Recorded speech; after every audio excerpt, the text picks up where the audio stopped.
Oh, I saw your question on the discussion board. You had to take your words and translate it into a picture.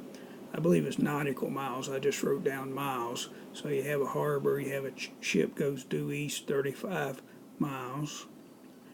Okay, that'd be this side. Then you have then the ship goes 42 nautical miles.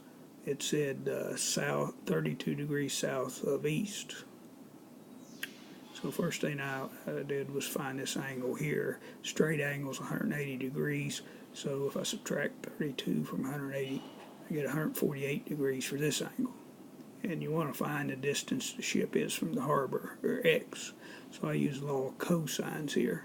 So x squared would equal 35 squared plus 42 squared minus twice the 35 times 42 times the cosine of the included angle, which is 148 degrees. So then I broke out my calculator, found that, squared each of those and found the sum. Then I found that product and put that in my calculator, multiplied and add, and I took the square root of it, and I get a little more than, this side would be a little more than 74 nautical miles.